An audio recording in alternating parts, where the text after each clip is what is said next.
Halo Sobat Dunia Seribu Besar, semoga Sobat selalu diberi kesehatan, panjang umur, dan rizki yang melimpah, amin.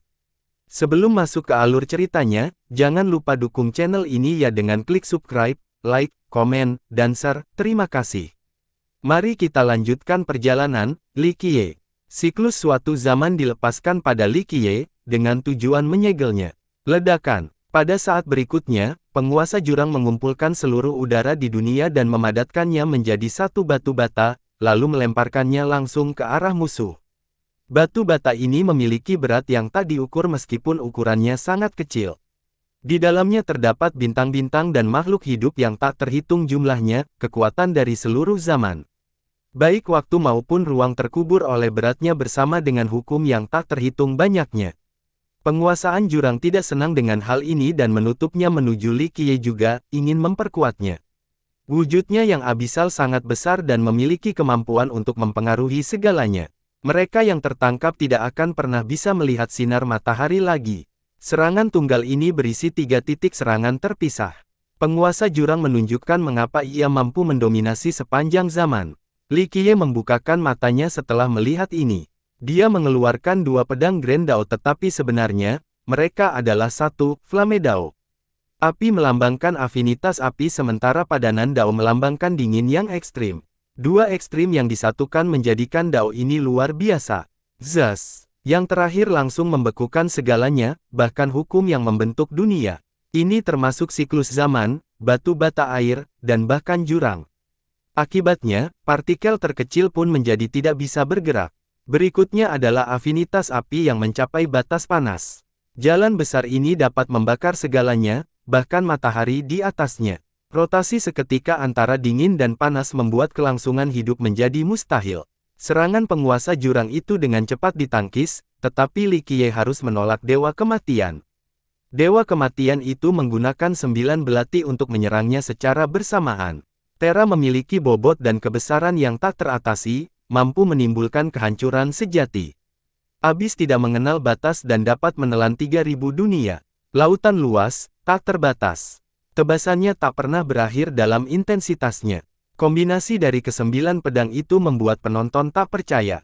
Penguasa lainnya mengira bahwa Dead Immortal entah bagaimana berhasil meniru teknik tersebut.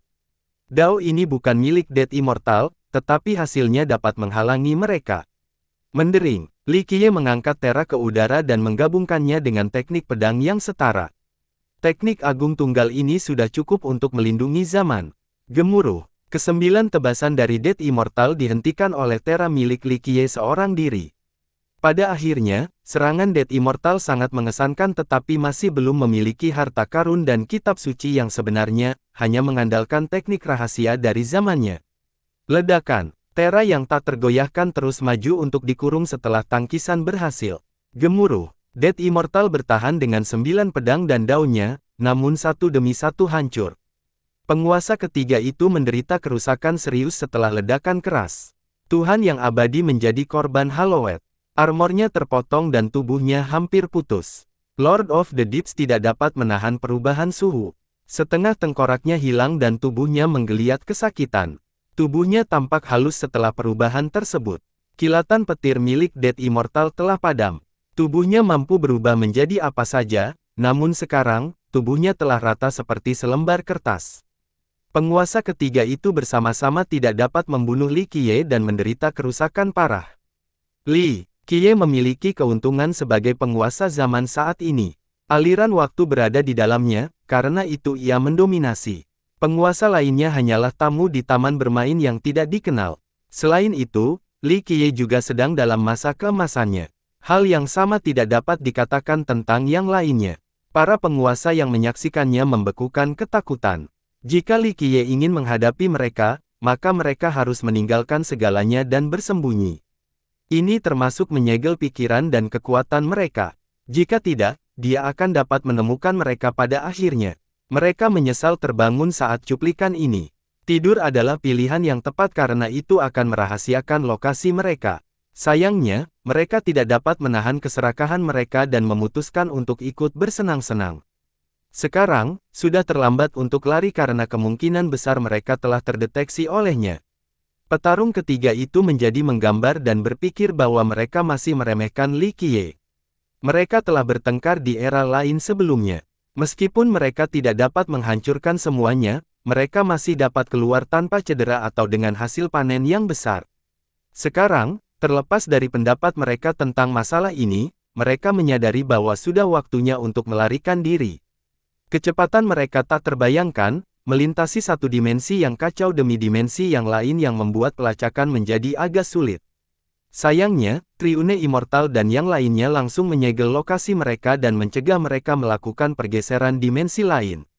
Mereka terperangkap seperti burung dalam sangkar. Pergi secepat ini. Sepertinya tidak. Li Qiye tersenyum. Ekspresi mereka berubah masam. Penguasa abadi menatap Silida dan berkata, "Kakada, apa yang kamu tunggu?"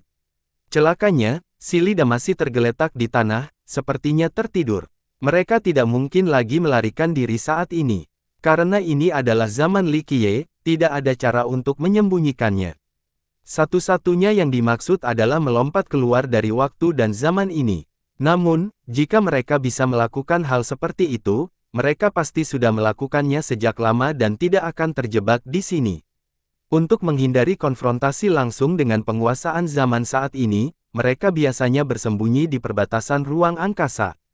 Rekan-rekan mereka juga melakukan hal yang sama. Tidak bisa makan banyak terus-menerus tanpa muntah. Li Qiye tersenyum, "Aku akan mengubur kalian bertiga untuk memberi makan dunia ini." Ketiganya dan para penguasa tersembunyi bergidik setelah mendengar ini. Mereka menginginkan daging Li Qiye tetapi yang terjadi adalah sebaliknya. Meskipun zaman mereka telah lama berlalu, mereka sendiri menyimpan esensi dan harta karunnya. Beberapa dari mereka telah menelan zaman mereka untuk tetap hidup selama ini. Bahkan jika Li Qiye tidak ingin memperdalamnya, mereka masih bisa menjadi sumber makanan bagi Eid de Soles. Triune Alligator Lord adalah contoh utama. Dia telah memasuki satu benua, tetapi setelah dihilangkan, dia akan mengembalikan energi ini ke Eid de Soles beserta semua yang dimilikinya. Ini akan menguntungkan makhluk hidup di dunia ini untuk masa yang akan datang. Sialan semuanya. Yang ketiga saling bertukar pandang dan mengabaikan gigi. Mereka tidak punya pilihan selain bertarung. Rekan-rekan Tao, dunia ini telah berubah, begitu pula aturannya. Suara dingin Dewa Abadi bergema hingga pelosok-pelosok alam liar dalam dan angkasa, "Kita mungkin mati hari ini dan memelihara dunia ini, kalian semua akan menjadi yang berikutnya." Dia mencoba melibatkan penguasa lainnya agar mereka ikut bertarung membunuh Li Qiye. Dunia ini luas, tapi tidak ada tempat untuk bersembunyi. Dead Immortal melanjutkan, "Dia tidak akan berhenti dengan kita saja, ini tidak bisa dihindari. Berjuanglah bersama kami dan kita akan membagi zaman ini untuk melanjutkan hari-hari gemilang kita." Lord of the Deeps melanjutkan. Li Qiye terkekeh dan tidak menghentikan mereka untuk mencari sekutu. Sayang, tak seorang pun menjawab. Para penguasa yang berbisik-bisik satu sama lain telah memutus semua jalur komunikasi. Koordinat mereka telah terungkap. Sekarang, satu-satunya pikiran di benak mereka adalah menemukan tempat baru untuk bersembunyi, tidak ada yang cukup bodoh untuk muncul. "Kakada," Dewa Abadi memanggil Silida lagi, tetapi makhluk itu tetap tidak merespon. Sepertinya tidak ada yang peduli untuk membantu kalian bertiga. Li Qiye. Ketiganya tahu bahwa kurangnya respons disebabkan oleh tingginya kemungkinan mereka terbunuh dalam pertempuran. Jika ada peluang menang yang layak, yang lainnya pasti sudah kehabisan tenaga sekarang karena mereka menginginkan daging Li Qiye sepanjang zamannya. "Kita mulai saja." Unding Lord memutuskan untuk bertarung sampai akhir. "Kemarilah, senjataku!" teriakannya. Ledakan. Sebuah benteng tua muncul dari jurang. Benteng itu memiliki nama yang sama dengan benteng abadi. Energi surga dan kematian melayang di sekitar kota. Tempat ini telah mengumpulkan kisah kematian selama berabad-abad. Jika turun ke dunia fana, itu akan menghadirkan semua makhluk hidup dan mengubahnya menjadi energi kematian. Suara mendesing. Sebuah sinar abadi terbang keluar dari benteng. Semua makhluk hidup merasakan arus waktu berbalik dan hukum surut seperti air pasang. Begitu mereka tenang, sinar ini telah ditangkap oleh Dewa Abadi. Ternyata ini adalah belati terbang yang terbuat dari bahan yang tidak diketahui. Afinitas utamanya adalah waktu. Sayangnya, setelah diperiksa lebih dekat, senjata ini sepertinya belum lengkap. Sinar abadi di dalam belati itu masih kacau. Belati duniawi. Penguasa abadi mengungkapkan senjata pamungkas zamannya. Ini belum lengkap. Seorang penguasa lain menatap sambil mengamatinya. Unding Lord membuat senjata ini di masa keemasannya. Sayangnya, ia tidak dapat menyelesaikannya sebelum akhir zamannya. Oleh karena itu, ia meninggalkannya di bentengnya untuk mengolahnya dengan esensi yang tersisa dari zaman itu, dengan harapan akan tercapainya penyelesaian yang sempurna. Ledakan. Sebuah pusaran air di jurang muncul dengan putaran yang mampu menyedot surga. Semua lautan di Eight Desoles tidak dapat mengisinya. Gemuruh. Cahaya bintang muncul dari dasar pusaran udara seolah-olah telah memanjangkan galaksi sebelumnya. Sesuatu yang keluar terbang dan mendarat di tangan penguasa jurang. Itu adalah kristal persegi dengan galaksi yang tak terhitung banyaknya di dalamnya, menghasilkan kilauan yang indah. Sayangnya, ada retakan pada kristal kosmik ini. Rupanya ada terlalu banyak bintang dan tidak dapat sepenuhnya menahan kekuatan di dalamnya. Zaman Kubus. Penguasa jurang itu mengungkapkan nama artefak paragonnya. Menatap mata menjadi lebih dingin dan lebih yakin. Berdengung. Di Desolate Wild dekat perbatasan, sebuah danau memiliki air berkilauan dengan konsistensi merkuri. Cahaya keperakan muncul dari dasar danau yang sulit dipahami. Cahaya itu memiliki daya tarik yang sulit dipahami, yang tampaknya mampu membawa danau ini ke zaman manapun. Ledakan. Pusaran air berwarna perak terbang keluar dari danau dan muncul di atas Dead Immortal.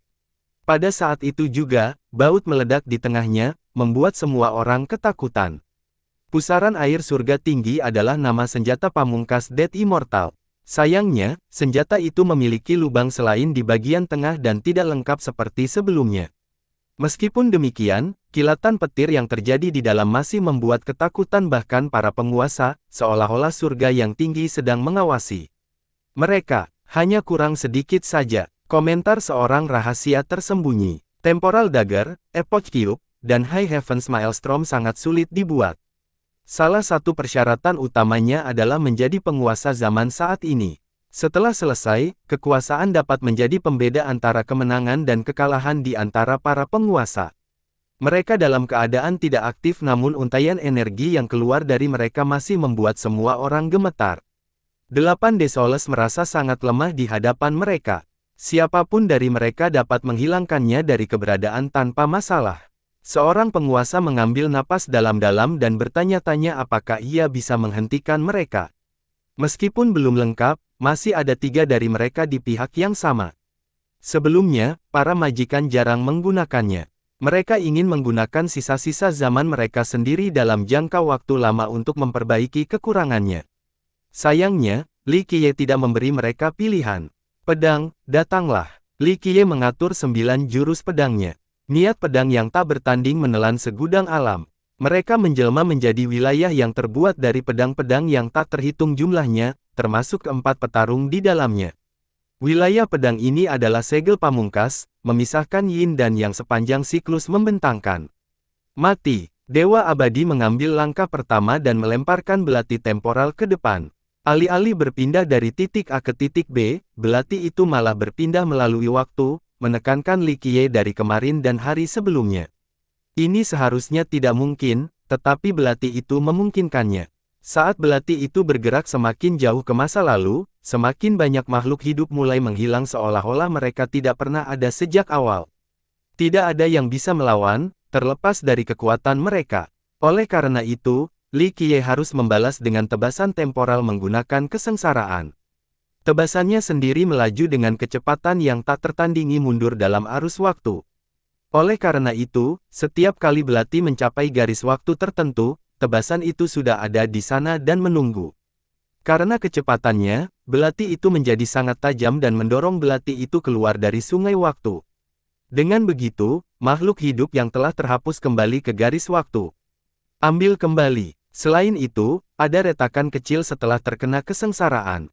Penguasa abadi mengerang setelah melihat harta kesayangannya rusak.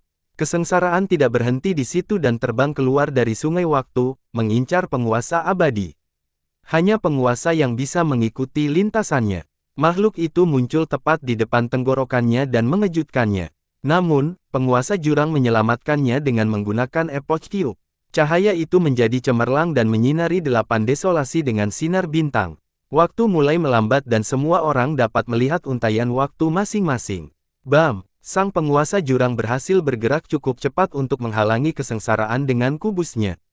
Celakanya, dia terhuyung mundur 10 langkah dan muntah darah. Ambil kembali. Retakan juga muncul di harta karunnya. Keduanya merasakan ketakutan dan kesakitan. Artefak mereka yang tak terpecahkan hampir hancur sekarang. Kekuatan mereka tidak diragukan lagi, tetapi perlu diingat bahwa mereka sedang menghadapi salah satu dari 9 harta surgawi yang telah diresapi dengan kitab suci yang tepat. Keheningan mengacaukan dunia, bahkan para penguasa tidak berani bernapas dengan keras. Ketimpang kekuasaan tampak jelas. Kita tidak bisa bertarung sendirian, kata Dewa Kematian yang tenang. Mereka terlihat dan membentuk formasi segitiga dengan Li Qiye di tengahnya. Para pembudidaya di Eight Desolus memperhatikan dengan saksama karena mereka tahu bahwa ini adalah krisis eksistensial. Para tersembunyinya menatap tanpa berkedip sekalipun. Lakukan gerakanmu. Li Qiye tercipta dengan kedua tangan di belakang punggung, 9 pedang melayang di belakangnya. Maju. Ketiganya langsung menyerang bersama dalam waktu 1/1000 detik dan memiliki kerjasama tim yang sempurna. Ledakan. Pusaran air surga tinggi mengeluarkan telapak tangan dewa yang disertai kilatan petir, ingin menenggelamkannya. Surga yang tinggi. Tampaknya ini adalah telapak tangan entitas yang paling ditakuti oleh para penguasa. Telapak tangan itu bertujuan untuk menghancurkan jalan agung Li Qiye dan semua ikatan karma, tidak seorang pun dapat mencapai level dewa mati dalam menduplikasi surga yang tinggi. Sementara itu, dewa abadi membakar darah sejati zamannya. Kekuatan belati itu meningkat dan kembali ke masa kelahiran Li Qiye, ingin menghapusnya dari keberadaan. Seluruh zaman berlalu dalam sekejap mata. Adapun penguasa jurang, ia menyebarkan kekuatan sepanjang zamannya untuk serangan pamungkas.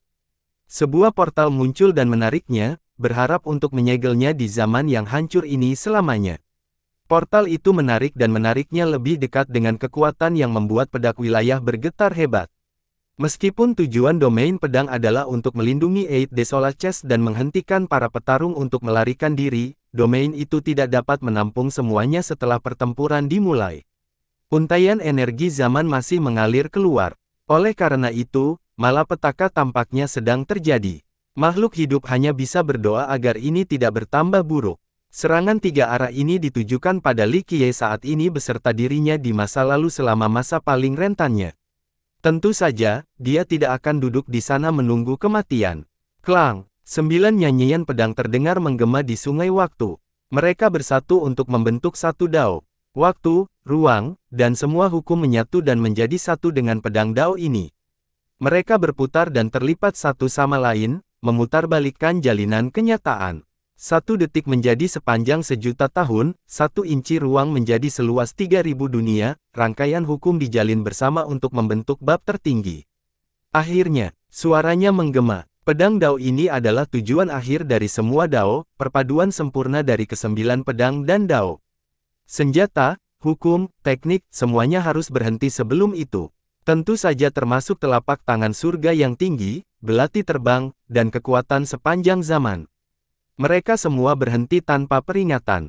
Meskipun belati temporal dapat melintasi suatu zaman hanyalah lipatan kecil finalitas. Telapak tangan besar hanya dapat dibandingkan dengan satu kata dari bab tertinggi, sama halnya dengan serangan zaman. Ini adalah kedalaman akhir dari kitab suci surgawi dan harta surgawi, semuanya berakhir di sini. Mendering, Li Qiye kemudian menonaktifkan perubahan realitas dan melepaskan tebasan. Penguasa ketiga itu tidak mungkin menghentikan tebasan itu meskipun mereka memiliki kekuatan zaman dan pemahaman tentang Grand Dao. Senjata paragon zaman itu ternyata sangat tidak memadai. Ah! Teriakan mereka melonjak di sungai waktu. Armor dan tubuh Unding Lord digunakan bersama dengan energi kematian. Energi tersebut berubah menjadi esensi duniawi paling murni yang mengalir ke Eight Desolus. Siapapun yang menghirupnya akan memiliki umur yang jauh lebih panjang dan kompas yang meningkat secara signifikan. Tubuh cair mati abadi mengalir ke dunia. Kekuatan hidup yang tak terbatas meresap ke dalam bumi dan mengubah daratan menjadi surga.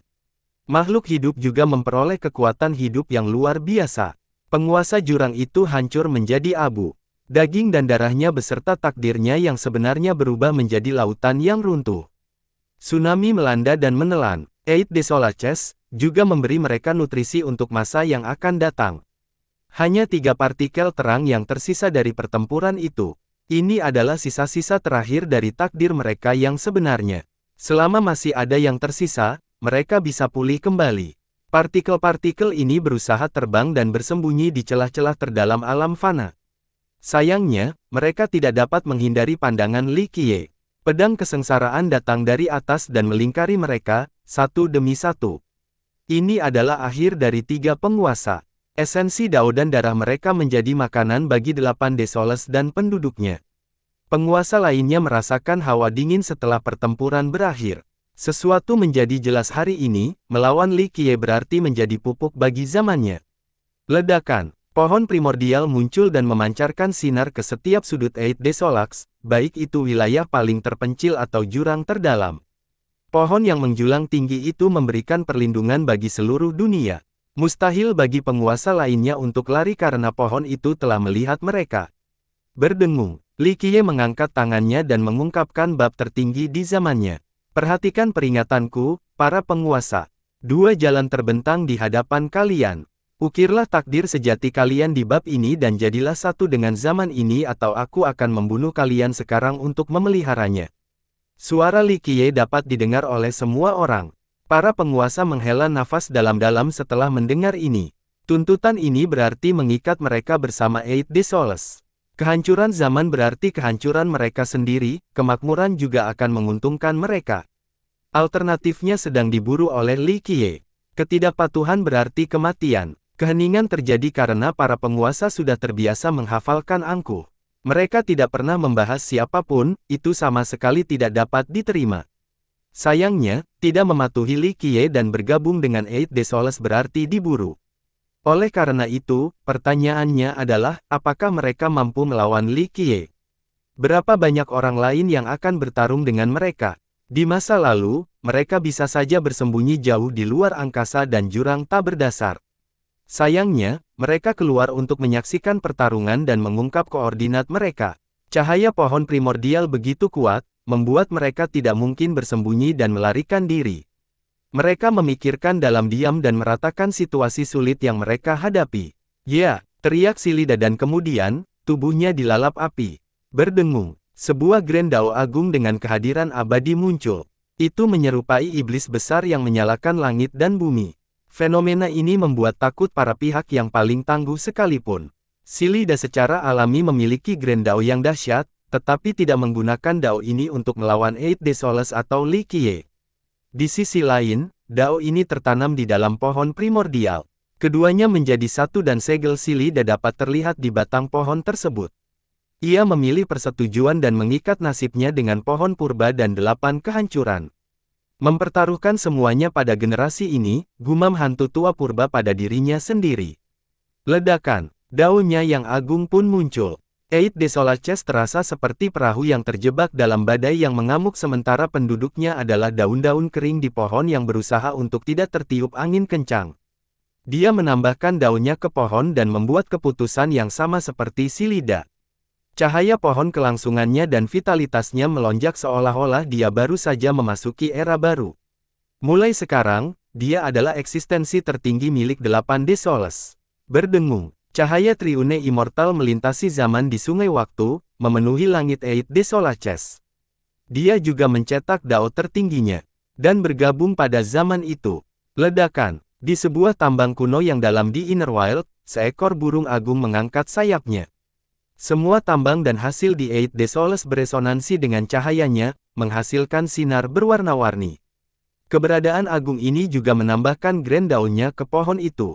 Dengan infus ini, Eight Desolace tiba-tiba menjadi beberapa kali lebih kuat dari sebelumnya.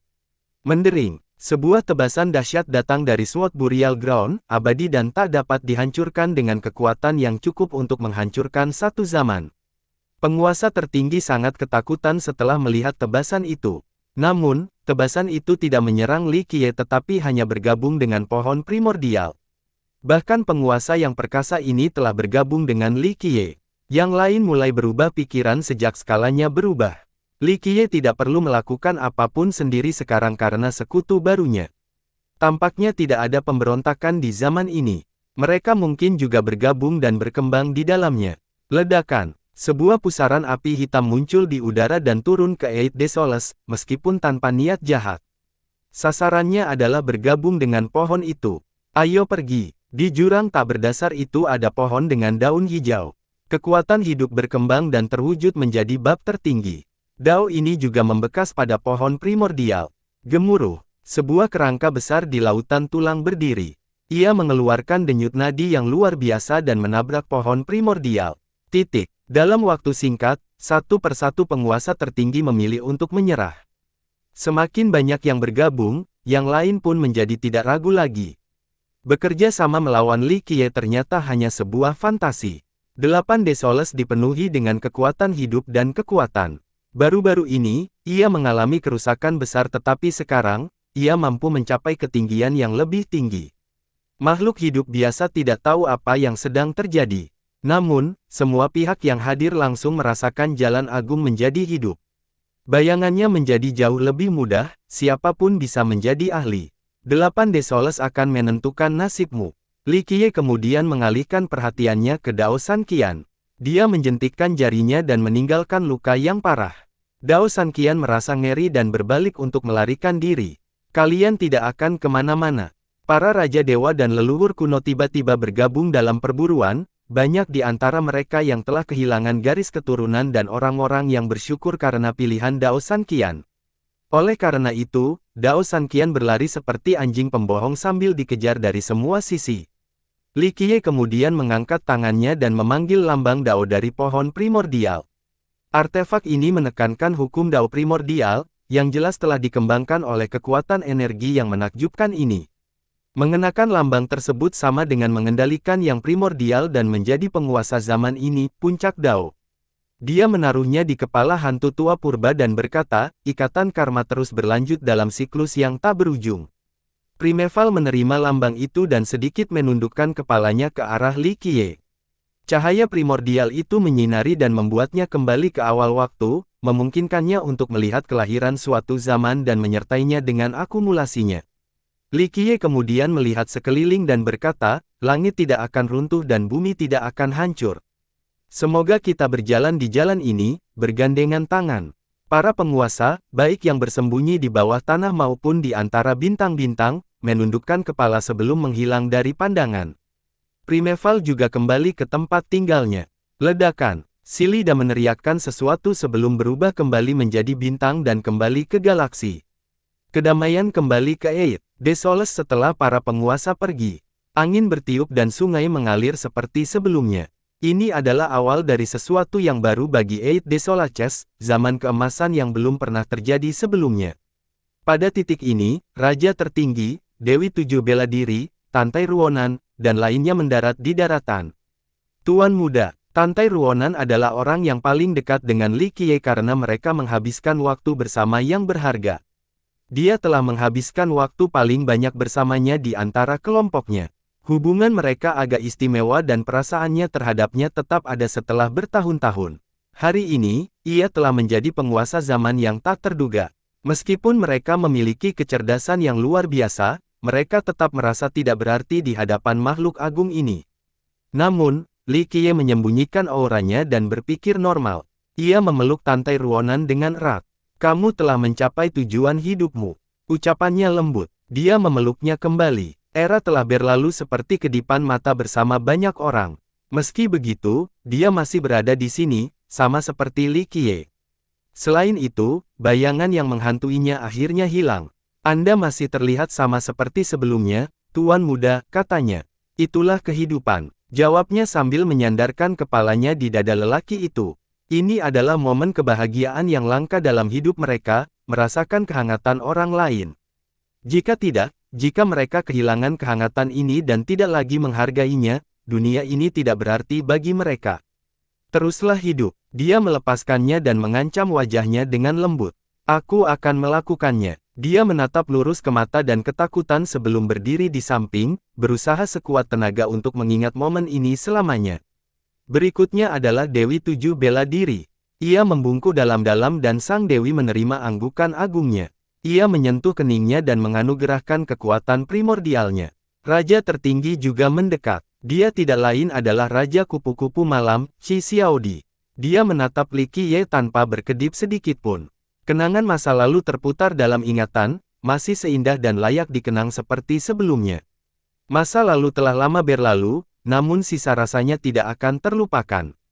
Hati Dao yang abadi, penampilanmu masih sama seperti sebelumnya, kata Li Qiye. Merupakan suatu keajaiban bahwa dia masih hidup dibandingkan dengan yang lain. Dia memiliki tekad yang kuat meskipun tidak memiliki bakat dan garis keturunan. Pengejarannya adalah bertahan hidup agar bisa menunggu dan melindungi, tidak pernah goyah bahkan sedetik pun. Sama kamu, bangsawan muda, ucapannya dan berpikir bahwa semua usahanya cocok untuk pertemuan ini. Ia menyentuh rambutnya dengan lembut tanpa mengganggu. Angin membawa aroma harumnya dan membuatnya menghirup napas dalam-dalam. Aku masih ingat masa mudamu. Masa muda adalah masa yang sangat membahagiakan. Ucapannya dengan nada sentimental. Ia menggenggam tangan pria itu erat-erat, memejamkan mata, dan menempelkannya di dada. Saat ia merasakan kehangatan pria yang meresap ke dalam hati dan pikirannya, ia menemukan bahwa dunia masih penuh dengan kemungkinan dan kebahagiaan. Pernyataannya belum berakhir. Selama kamu masih ada, aku juga akan ada di sini. Pungkasnya, dia tidak bisa menahan senyum. Dia menatap senyumnya dengan bingung. Pada pertemuan pertama mereka, dia merasa dia menyebalkan, tetapi sekarang, dia hanya ingin mengingat apa yang tampak. Ya, katanya, dia mengangguk dan berpikir bahwa kehangatannya membuat masa lalu menjadi berarti. Dengan itu, ia melayang ke udara untuk berdiskusi dengan para dewa di zona kekosongan. Ia masih sama seperti mereka yang sudah tua. Mereka dulunya adalah remaja yang bodoh dan sombong. Masa lalu tampak begitu dekat namun begitu jauh. Pandangan Li Qiye muncul pada seorang lelaki tua yang mengenakan jubah abu-abu. Dia memiliki aura kuno yang menyerupai patung tua. Zhang Yu. Li Qiye tersenyum dan mengingat namanya. Kakak pertama. Lelaki tua itu tergeletak dan membungkuk. Air mata mengalir di pipinya karena Li Qiye masih mengingatnya. Dia hanya bantuan murid biasa Cleansing Incense namun berkat saudara pertamanya, dia akhirnya menjadi dewa sejati. Tidak apa-apa, jangan memikirkan aku yang sentimental sekarang. Li Qiye membantu berdiri dan menamparkan bahunya. Kakak pertama, seorang lelaki tua lain datang dan membungkuk. Ia memiliki temperamen yang tenang dan membawa piring khusus dengan gambar ikan mas dan naga yang jelas. Daoli, Li Qiye juga mengenalinya. Dia adalah Ku Daoli, anggota Cleansing Incense lainnya yang berhasil berumur panjang. Bagaimana denganku, kakak pertama? Dewa tua lain ikut berbicara. Dia tampak anggun dan mengesankan. Ingatkan saat aku mengalahkanmu dengan tongkat ular. Li Qiye, tentu saja, aku selalu membujuk. Luo Fenghua menunjukkan ekspresi penuh kerinduan. Sebelumnya, dia pernah mengalahkan habis-habisan oleh Li Qiye dalam banyak pelajaran. Sekarang, dia adalah leluhur kuno dupa pembersih yang tak tertandingi. Li Qiye kemudian mengalihkan perhatian ke lelaki tua lainnya. Sayangnya, lelaki tua ini sudah berada di ambang kematian dengan vitalitas yang terkuras. Kakak pertama, dia bersujud dan memberi salam. Lihatlah dirimu, bahkan lebih tua dariku. Li Qiye tersenyum. Aku mengajak semuanya padamu, kakak pertama, kata Tu Buyu. Berbeda dengan orang-orang tua sebelumnya, seorang pemuda dengan lingkaran cahaya di sekelilingnya berjalan mendekat. Setiap lingkaran cahaya juga memiliki totem yang menyertainya. Lingkaran cahaya itu berputar dengan cahaya ungu. Di belakangnya juga terdapat 10 matahari ungu yang mengundang rasa hormat dan kagum. Orang lain akan langsung berpikir bahwa dia adalah seorang jenius luar biasa karena aura dan penampilannya. Padahal, dia sudah jauh dari kata muda. Siapa namaku, kakak pertama? Dia datang sambil tersenyum lebar. Ia tampak bersemangat dan ingin menyombongkan diri dengan sedikit rayuan. Sikapnya sangat kontras dengan tampilan yang mengagumkan. Kakiku ingin sekali menyentuh pantatmu. Li Qiye tersenyum setelah melihatnya. Pria itu tampak lebih muda seiring berjalannya waktu dan juga menjadi lebih bahagia. Jangan, pemuda itu meminta maaf, sudah berapa lama sejak terakhir kali kita bertemu? Kakak, kau adalah mercusuar yang menuntun umur panjang. Aku yang sekarang tidak akan ada tanpamu, itu sebabnya aku sangat senang bertemu denganmu lagi. Cintaku padamu tak terbatas seperti sungai yang mengalir deras. Hanya sedikit orang di 8 desolasi yang bertindak seperti ini setelah mengetahui identitas dan kekuatan Li Qiye. Nan Huairen adalah salah satunya. Tentu saja, dia hanya seorang penjilat Li Qiye dan bertindak seperti seorang Raja Dewa Agung di hadapan para junior. Terlebih lagi, dia benar-benar mengatakan kebenaran. Semua yang dimilikinya hari ini adalah berkat anugerah Li Qiye. Kalau tidak, dia akan kembali ke bumi alih-alih hidup dan sehat. Lihatlah betapa percaya diri dan sombongnya dirimu sekarang. Kamu pasti telah mencuri harta dari pohon dewa, kata Li Qiye. Nan Huairen tersenyum canggung dan berkata, saya hanya belajar dari pohon, mencuri adalah kata yang kuat. Ditambah lagi, tidak sulit untuk menghargai setelah menerima bantuan Anda. Para dewa lain dari Cleansing Incense pelembab kepala. Zhang Yu adalah yang terkuat di antara mereka, tetapi dalam menjalani kehidupan yang bahagia, Nan Huairen memilikinya. Pergi, ucap Li Qiye sambil memutar tangannya. Nan Huairen tersenyum namun tanpa malu berdiri di belakang Li Qiye.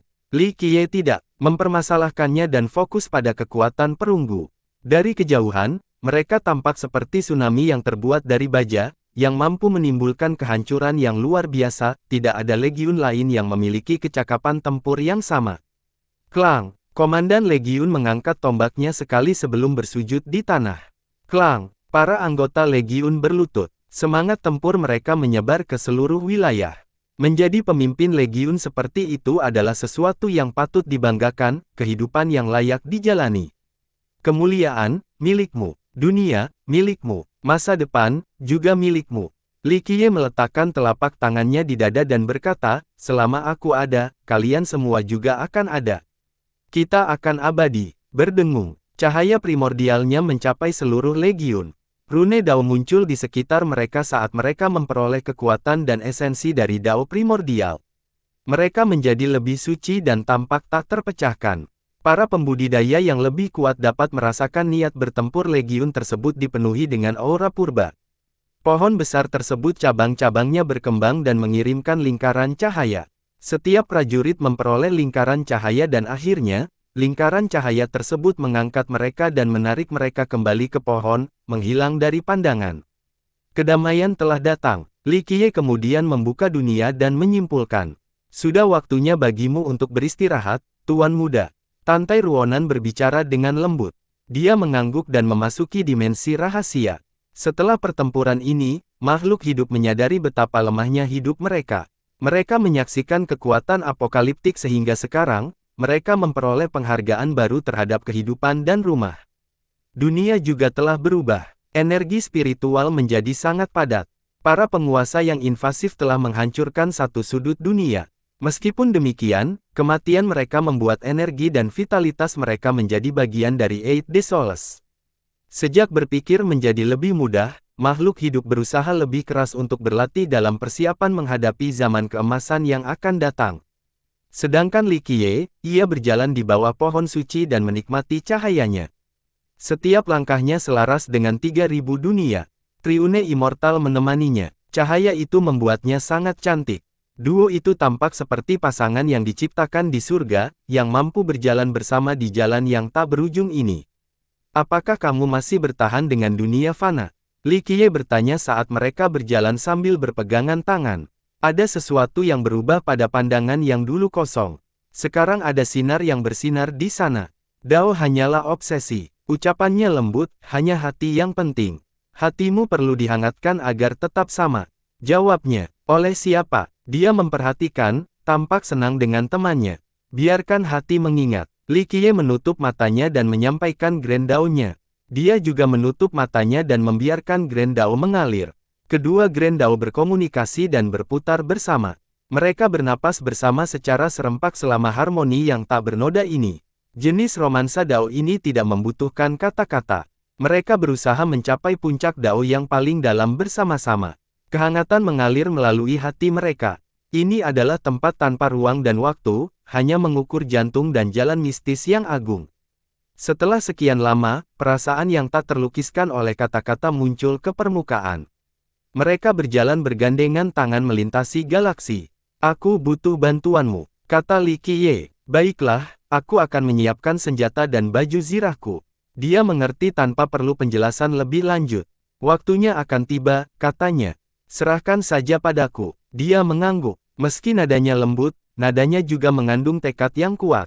Tidak akan mudah di sana, para pemburu rakus.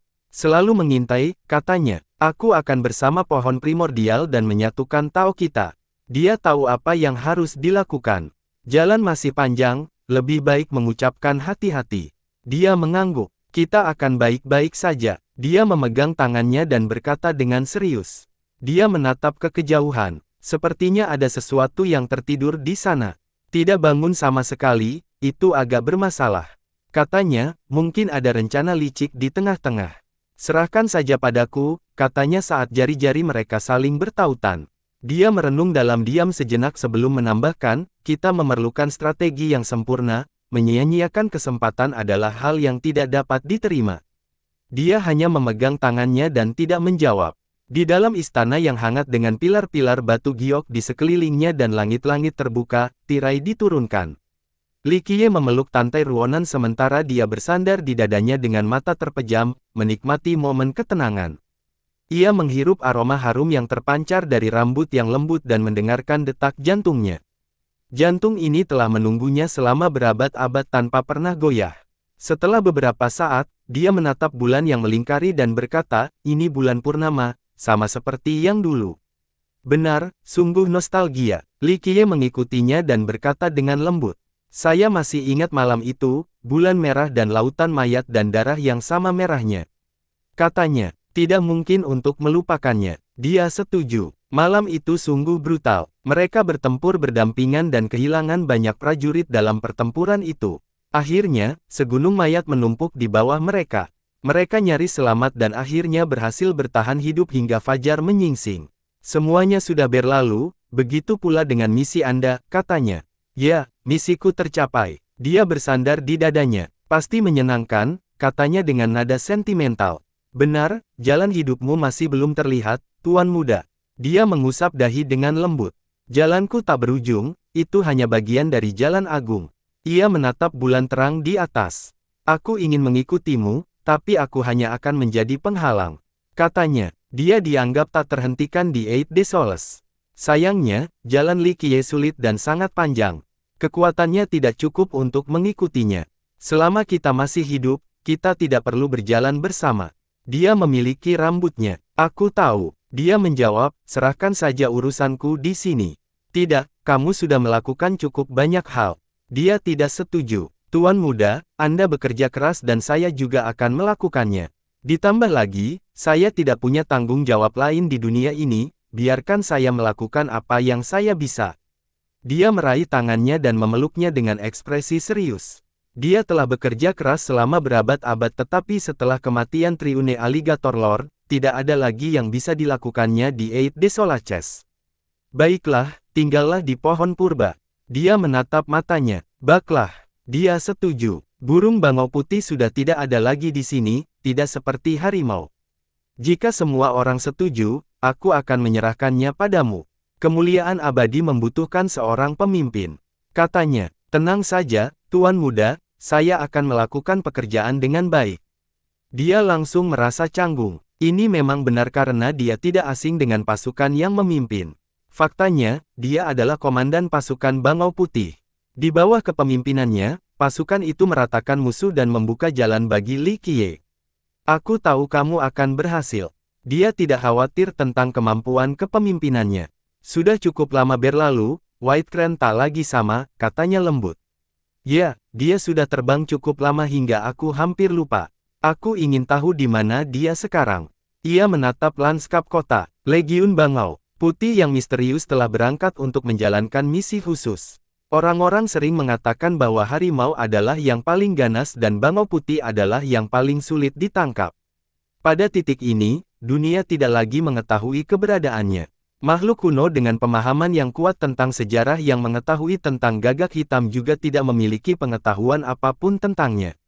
Mereka yang pernah mendengarnya sebelumnya akan berasumsi bahwa gagak itu sudah lama punah.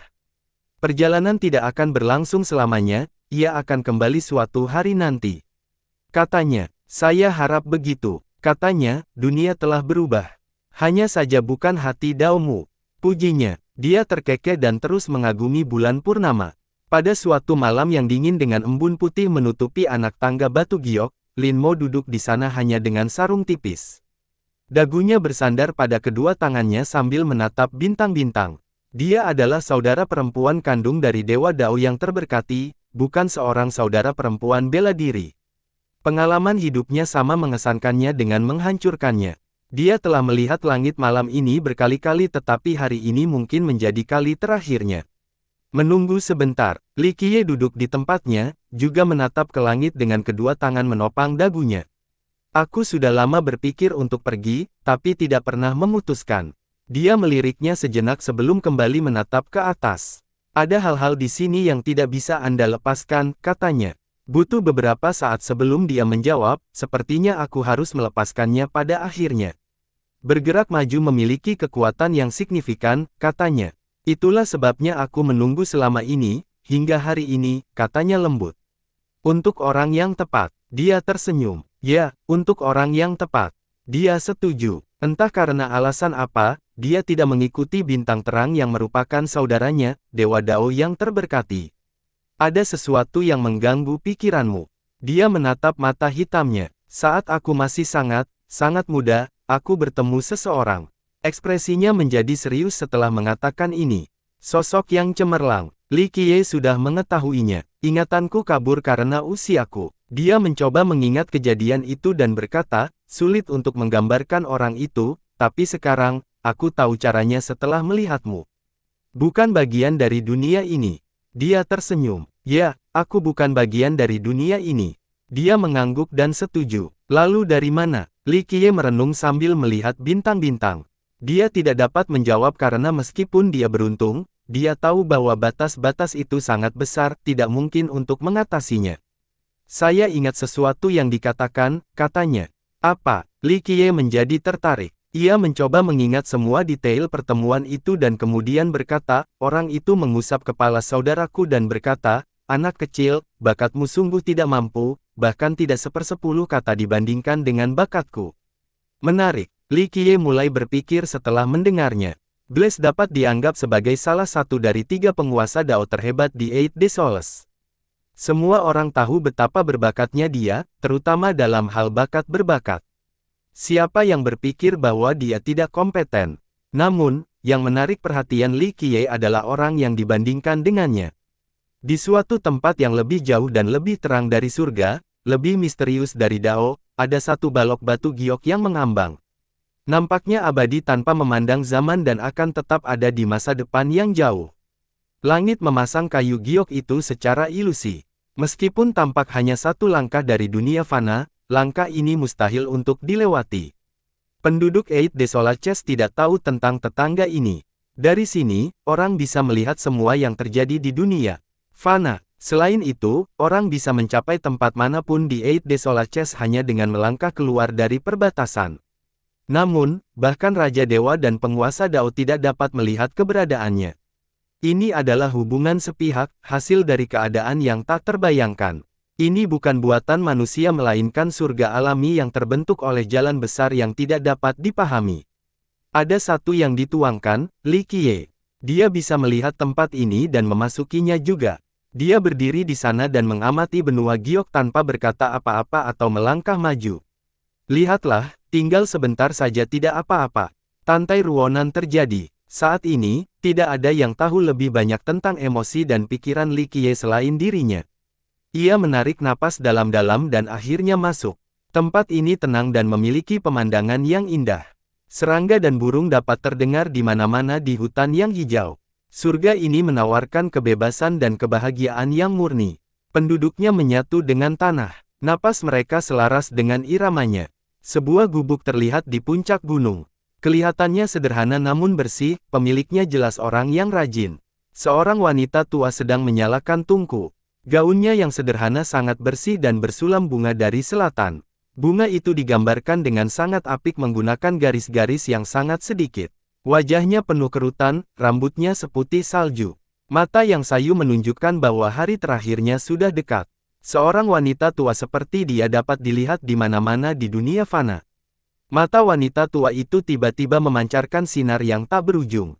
Auranya yang mengerikan meledak bersama dengan daunnya yang tak terhitung jumlahnya. Dia berbalik dan meninggalkan gubuk itu. Detik berikutnya, dia muncul lagi di tebing depan dan tampak memegang kendali penuh. Dunia dan bintang-bintang berada dalam genggamannya. Dia jelas memiliki kekuatan untuk membunuh penyusup manapun dalam sekejap mata. Tentu saja, dia biasanya menanggapi hal ini dengan sangat serius karena sifat tempat ini yang tertutup. Para tamu yang tak diundang jelas mampu. Suara mendesing. Li Qiye muncul di hadapannya dengan satu langkah. Dia menjadi waspada dan ingin menyerang. Sayangnya, tatapan yang tajam melihat Li Qiye, ini mendorongnya untuk berhenti karena dia tidak dapat mempercayainya. Lama jangan melompat. Dia tersenyum lebar. Aura yang menindas itu tiba-tiba menghilang dan area ini menjadi menyenangkan lagi. Dia membuka mulutnya tetapi tidak tahu harus berkata apa untuk beberapa saat. Aku ingat, kau biasa memanggilku Kakak Li. Nada suaranya selembut angin musim semi. Berdengung, dia menjadi berseri-seri dengan gelombang yang muncul seperti bunga teratai yang mekar. Dia melepaskan cangkang fana dan menampilkan penampilan aslinya. Ia menjadi seorang wanita muda dengan tingkat energi spiritual yang luar biasa. Sosoknya lembut dan menawan, benar-benar wanita yang menarik. Dia memiliki aura bangsawan yang telah terkumpul dalam waktu yang lama, membuatnya menjadi sangat luar biasa. Raja-raja hanyalah rakyat biasa di hadapannya. Meskipun demikian, hal ini tidak membuat angkuh dan menjauh. Anda sudah kembali, Saudara Li. Dia membungkuk untuk menyambutnya. Benar. Dia melirik ke gubuk yang terawat dengan sangat baik. Ada sebatang pohon kecil di samping gubuk itu yang hanya dilindungi 3. Namun, pohon-pohon itu sepertinya sudah ada di sana sejak lama. Yang mulia ada di dalam, haruskah saya membangunnya? Tanyanya. Tidak. Dia memutar kepalanya sambil menatap pohon itu, belum waktunya, aku di sini hanya untuk melihatnya. Dia mengangguk dan menemaninya. Keduanya lalu berjalan ke tebing dan duduk dengan kaki menjuntai di udara. Yang mulia telah menunggu kepulanganmu yang penuh kemenangan, Saudara Li, katanya. Baiklah, menunggu. Dia dalam suasana hati yang baik sambil menikmati pemandangan. Masih belum selesai, tanyanya. Akan selesai di generasi ini, sambil menyatu dengan kawasan unik ini. Dia merasakan daunnya menyatu dengan tanah dan tidak mencegahnya. Saya akan menemaninya selama menunggu, katanya. Aku tidak menyangka akan melihatmu di sini. Dia menikmati kehangatan daerah tersebut. Yang mulia datang menemui saya setelah mengambil keputusan. Beliau membutuhkan bantuan untuk tetap berada dalam arus waktu. Saya tidak setuju karena saya ingin melihat dunia. Katanya, aku tahu, kamu telah melakukannya dengan baik. Katanya, itu suatu kehormatan, jawabnya.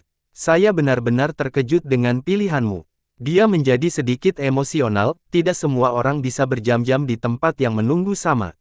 Saya sudah mengalami kematian. Dia berkata, bagi saya, ini jelas merupakan keberuntungan. Saya telah memperoleh manfaat dari tahun-tahun ini. Ditambah lagi, ini tidak ada apa-apanya dibandingkan dengan apa yang telah Anda lakukan, Saudara Li. Terima kasih. Dia mengungkapkan rasa terima kasihnya yang tulus. Matahari terbenam di sebelah barat saat senja menjelang. Burung-burung kembali ke sarang mereka dan keduanya berhenti melingkari kaki mereka. Saat sinar terakhir menyinari pohon itu, Li Qiye menghela napas dan berdiri, aku harus pergi. Semoga Anda menang dalam kepulangan Anda berikutnya, Saudara Li. Kami akan menunggu. Dia juga berdiri. Ya, dia mengangguk sambil tersenyum dan mengangkat satu jari. Berdengung. Dao primordial berkumpul di titik saat dia menyentuh dahi. Bayangan pohon primordial yang agung muncul di belakangnya. Pohon itu berputar dengan kekuatan yang tak terbatas. Segelnya tercetak dalam ingatan untuk selamanya. Masa depan mungkin tidak damai. Matanya berbinar saat dia menatap ke kedalaman. Dengan itu, ia halus menjadi dan bergabung dengan Eight Desolaces, sebuah keadaan yang ada di mana-mana. Ia mencari kemana-mana dan dapat mencapai berbagai alam. Detik berikutnya, dia meraih perisai abadi yang penuh dengan hukum-hukum yang kuat. Sial, perisaiku. Seorang makhluk perkasa dari dinasti yang tak tertandingi berteriak keheranan dan menatap langit. Li Qiye memegang dan perisai berkata, ini akan dinikmati di saat-saat sulit. Terima kasih, Saudara Li. Kami akan datang. Dia menerima perisai itu dan membungkuk lagi. Dia mengangguk dan menatap ke dalam gubuk itu cukup lama. Tampaknya ada sesuatu di sini yang layak mendapat perhatiannya. Beberapa saat kemudian, dia berbalik dan mulai berjalan pergi. Dia berdiri di tepi tebing dan memperhatikan kedatangannya hingga dia menghilang dari pandangan. Dengan begitu, energinya pun hilang dan ia pun menjadi wanita tua lagi. Ia kembali menyalakan tungku. Malam telah tiba dan makhluk hidup lainnya telah beristirahat. Kedamaian dan ketenangan telah kembali. Sebuah gubuk dan seorang wanita tua, hal ini telah terjadi selama berabad-abad dan akan terus berlanjut hingga kedatangan berikutnya. Pohon purba, rumah bagi semua misteri di Eight Desolaces. Sayangnya, bahkan para jenius terhebat pun kesulitan untuk datang ke sini.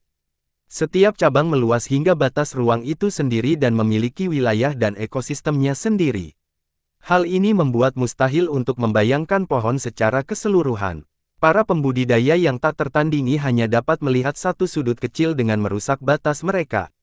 Saat ini, Li Qiye duduk di ujung cabang pohon dan membiarkan kekacauan energi mengalir di sekelilingnya. Bangsawan muda, Qi Xiaodi datang dan duduk di sebelahnya, menyandarkan kepalanya di bahunya. Apakah kamu ingin pergi? Dia menatap dengan matanya yang bersinar. Aku harus melakukannya. Dia memanjangkan rambutnya dan berkata, aku masih punya urusan yang belum selesai. Kamu sudah menyelesaikan Eight Desolaces. Dia memeluknya dengan kedua tangannya. Benar, dia mengangguk, tapi ini permulaan baru, hidup punya cara untuk mengejutkan kita. Semuanya akan baik-baik saja mengingat rencanamu, bangsawan muda. Semuanya ada dalam genggamanmu, katanya. Tidak bisa memastikan semuanya. Di atas sana, orang-orang menunggu dan memata-matai. Beberapa dari mereka sangat sabar. Dia tersenyum, dan kamu lebih sabar daripada siapapun. Dia sangat percaya padanya. Beberapa orang memang lebih baik dari saya dalam hal ini, tetapi alasan mereka adalah agar bisa hidup lebih lama, katanya sambil menatap ke langit. Dan kau akan menangkap mereka semua pada waktunya, katanya lembut. Hampir saja, tinggal menarik jaringnya saja. Dia memandang dan berkata, namun, beberapa ikan akan bisa lolos atau sesuatu yang tidak terduga mungkin terjadi. Dia berhenti sejenak dan berkata, tapi tahukah kamu sekarang memenuhi syarat untuk naik. Wajahnya bagaikan sebuah karya seni yang disinai cahaya pohon. Orang tidak bisa mengalihkan pandangan. Langit terlalu luas dan berputar tak berujung.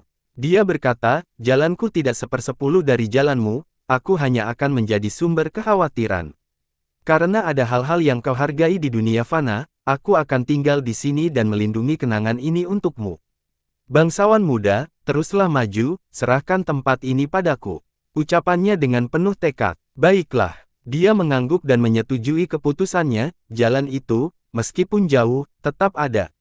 Dan kau akan mencapainya. Dia memeluknya erat dan mendengarkan detak jantungnya, menghargai setiap detik yang mereka lalui bersama. Kehidupan terus berjalan selama siklus Dao. Kehidupan telah melahirkan banyak sekali orang dan menyaksikan banyak kematian. Dia tahu bahwa momen-momen ini langka dan harus dihargai. Kita akan pergi jauh nanti. Dia memeluknya kembali. Selama kamu masih hidup, semuanya baik-baik saja. Kamu adalah percikan yang membuatku terus bertahan. Bisiknya. Ia tersenyum dan mendesah, meratakan perjalanannya yang tak terelakkan jauh dari rumah. Meski begitu, ini hanyalah cobaan lain untuk memperkuat hati Dao-nya. Harapan akan membuat kita terus maju, kata Li Qiye. Itulah alasannya aku lebih dari siap untuk tinggal di sini dan berjaga. Jawabnya, selama hati masih cantik, dunia juga akan cantik. Sebaliknya, akan melahirkan kegelapan dan kehancuran. Ucapannya sentimental. Aku mengerti. Saat ini dia berada di puncak, bukan lagi gadis kecil yang tidak mengerti Dao. Dia telah melihat para jenius hebat menjadi berkuasa terbaik. Sayangnya, mereka jatuh ke dalam kegelapan dan menghancurkan diri mereka sendiri setelah kehilangan semua takdir terhadap dunia. Ketika hati menjadi dingin setelah cukup waktu berlalu, keinginan untuk mewujudkan dunia demi keuntungan pribadi tampak tak terelakkan. Waktu berlalu perlahan selama mereka bersama. Bangsawan muda, kapan kau akan memulai ekspedisimu? Akhirnya dia memecah keheningan, tampak berbicara dalam tidurnya. Masih belum waktunya, aku masih harus menyapu. Dia tersenyum dan memperhatikan. Aku akan berjalan di sisimu selama ekspedisi. Biarkan aku menjadi pelopor, aku tidak akan menyesal mati dalam pertempuran. Katanya, gadis bodoh, tetaplah di sini. Dia tersedak, bersambung.